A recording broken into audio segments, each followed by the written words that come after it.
को सौंप दी।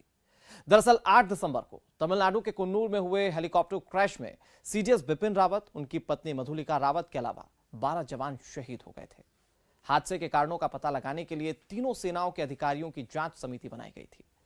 जांच दल ने रूसी मूल के Mi-17V5 हेलीकॉप्टर दुर्घटनाग्रस्त होने की जांच आखिरकार पूरी कर ली है, जिसका इंतजार पूरा देश कर रहा था। दरअसल ये इसलिए भी जरूरी था क्योंकि हमारे देश के सीडीएस जनरल बिपिन रावत हम सबकी आंखों के तारा थे। लेकिन आखिर उनकी मृत्यु कैसे हुई, वो शहीद कैसे हो गए, ये सब जानना चाहते थे और इसके लिए भारत सरकार ने संजीदगी दिखाते हुए जांच टीम गठित की और अब वो जांच टीम रिपोर्ट रक्षा मंत्री को सौंप चुकी है। अब सूत्र ये बताते हैं कि आईएएफ ने दरअसल रक्षा मंत्री को कुल 45 मिनट का प्रेजेंटेशन दिया है इसी मामले को लेकर, जिसमें यह जानकारी साझा की गई कि हेलीकॉप्टर क्रैश होने के वक्त वो लो एल्टीट्यूड पर था और जब टेरेन का पता चला, यानी कि जो हेलीकॉप्टर में मौजूद लोग थे उन्हें जब टेरेन का पता चला तो हेलीकॉप्टर को लैंड कराने की बजाय उसे उससे बाहर निकालने की कोशिश की गई। सूत्रों से यह भी जानकारी मिली कि हेलीकॉप्टर का पूरा क्रू मास्टर ग्रीन था। अब आप ये सोचेंगे कि मास्टर ग्रीन का मतलब क्या होता है। दरअसल इसमें जो तमाम मास्टर ग्रीन होल्डर लोग थे वो इस बात के लिए क्वालिफाइड थे कि वो किसी भी परिस्थिति में, खासतौर पर लो विजिबिलिटी वाली परिस्थितियों में हेलीकॉप्टर को लैंड करवा पाए। लेकिन ऐसा नहीं हुआ। क्रू मास्टर ग्रीन होने के चलते हेलीकॉप्टर में मौजूद सभी लोग आश्वस्त थे कि वो सुरक्षित वहां से निकल जाएंगे। लेकिन उस दिन क्या हुआ ये आप और हम सब अच्छे तरीके से जानते हैं। मास्टर ग्रीन ये ऐसे ट्रेंड पायलट्स होते हैं जो लो विजिबिलिटी में भी एयरक्राफ्ट को लैंड करवा सकते हैं और ये हम आपको बार बार इसलिए बता रहे हैं क्योंकि इसी भरोसे उस एयरक्राफ्ट को वहां से निकालने की कोशिश की गई।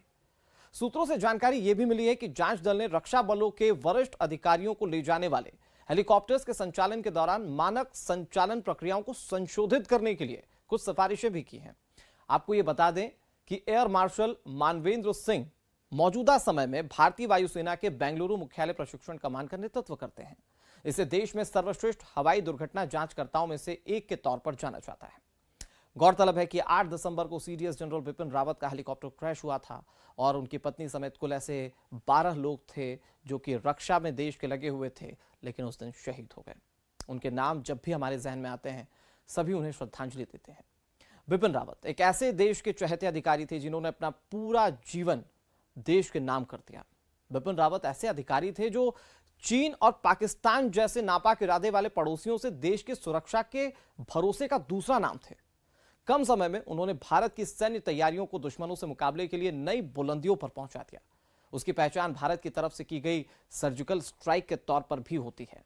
बिपिन रावत एक ऐसे अधिकारी थे जो काफी मिलनसार भी थे और यही वजह थी कि जूनियर कैडर के चाहे अधिकारी हों या फिर सिपाही बहुत आसानी से उनसे मिल लिया करते थे।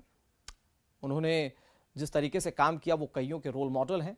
रावत तीनों सेनाओं को तकनीक के माध्यम से इस तरह से जोड़ना चाहते थे कि किसी भी परिस्थिति में ये तीनों सेनाएं एक साथ काम कर पाएं। लेकिन अब वो हमारे बीच नहीं है, उनकी यादें हैं और वो हमारी यादों में सदैव जिंदा रहेंगे। फिलहाल के लिए हमारे इस एपिसोड में केवल इतना ही। मुझे दीजिए इजाजत। नमस्कार।